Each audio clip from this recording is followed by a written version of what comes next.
સ્વસ્થ જીવનશૈલી જાળવવા માટે અહીં કેટલીક સરળ અને અસરકારક ટિપ્સ આપેલી છે. સંતુલિત આહાર લો. તમારા આહારમાં શાકભાજી, ફળો, આખા અનાજ, દુર્બળ પ્રોટીન અને સ્વસ્થ ચરબીનો સમાવેશ કરો. પ્રોસેસ્ડ ફૂડ, ખાંડ અને વધુ પડતા સોડિયમથી દૂર રહો. નિયમિત વ્યાયામ કરો. દરરોજ ઓછામાં ઓછી 30 મિનિટની મધ્યમ કસરત કરવાનો પ્રયાસ કરો, જેમ કે ઝડપી ચાલવું, દોડવું, યોગા કે સાયકલિંગ. પૂરતી ઊંઘ લો. પુખ્ત વયના લોકો માટે દરરોજ 7 થી 9 કલાકની ગુણવત્તાવાળી ઊંઘ લેવી મહત્વપૂર્ણ છે. પૂરતું પાણી પીવો. દિવસભર પૂરતું પાણી પીવાથી શરીર હાઇડ્રેટેડ રહે છે અને શરીરના કાર્યો યોગ્ય રીતે થાય છે. તણાવનું સંચાલન કરો. ધ્યાન, યોગા, શ્વાસ લેવાની કસરતો અથવા તમને ગમતી પ્રવૃત્તિઓ દ્વારા તણાવ ઘટાડવાનો પ્રયાસ કરો. ધૂમ્રપાન અને દારૂનું સેવન ટાળો. આ બંને સ્વાસ્થ્ય માટે ખૂબ હાનિકારક છે અને ગંભીર રોગોનું કારણ બની શકે છે. નિયમિતપણે મેડિકલ ચેકઅપ કરાવો. રોગોને પ્રારંભિક તબક્કે ઓળખવા અને સારવાર માટે નિયમિત આરોગ્ય તપાસ કરાવવી જરૂરી છે. 5 ફાયદા 5 બેનિફિટ્સ. સ્વસ્થ જીવનશૈલી અપનાવવાના અનેક ફાયદા છે. શારીરિક સ્વાસ્થ્ય સુધરે છે. નિયમિત વ્યાયામ અને સંતુલિત આહાર હૃદયરોગ, ડાયાબિટીસ, સ્થૂળતા અને અમુક પ્રકારના કેન્સર જેવા રોગોનું જોખમ ઘટાડે છે.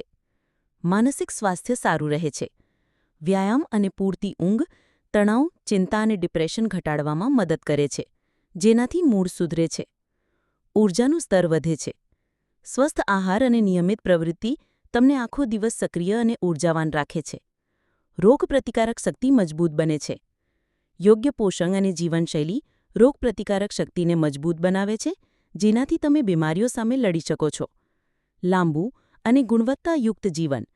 સ્વસ્થ ટેવો અપનાવવાથી તમારું આયુષ્ય વધી શકે છે અને તમે વધુ સારા જીવનનો આનંદ માણી શકો છો. 5 નુકસાન અથવા મુશ્કેલીઓ 5 પોટેન્શિયલ ડ્રોબેક્સ ઓર ચેલેન્જીસ.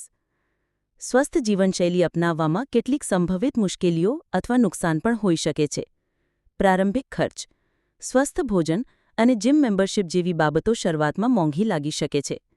સમયનો અભાવ. વ્યસ્ત દિનચર્યામાં વ્યાયામ કરવા કે સ્વસ્થ ભોજન તૈયાર કરવા માટે સમય શોધવો મુશ્કેલ બની શકે છે. સામાજિક દબાણ. મિત્રો કે પરિવાર સાથે બહાર જમતી વખતે અથવા સામાજિક પ્રસંગોમાં સ્વસ્થ વિકલ્પો પસંદ કરવામાં મુશ્કેલી આવી શકે છે. પરિણામો માટે ધીરજ. સ્વાસ્થ્ય સુધારવામાં સમય લાગે છે અને તાત્કાલિક પરિણામો ન મળવાથી નિરાશા આવી શકે છે. ખોટી માહિતી. ઇન્ટરનેટ પર ઉપલબ્ધ ઘણી બધી ખોટી અથવા અધૂરી આરોગ્ય માહિતી ગેરમાર્ગે દોરી શકે છે. યાદ રાખો, દરેક વ્યક્તિનું શરીર અલગ હોય છે, તેથી તમારા માટે શું શ્રેષ્ઠ કામ કરે છે તે શોધવા માટે ધીરજ રાખવી અને જરૂર પડે તો નિષ્ણાતની સલાહ લેવી મહત્વપૂર્ણ છે.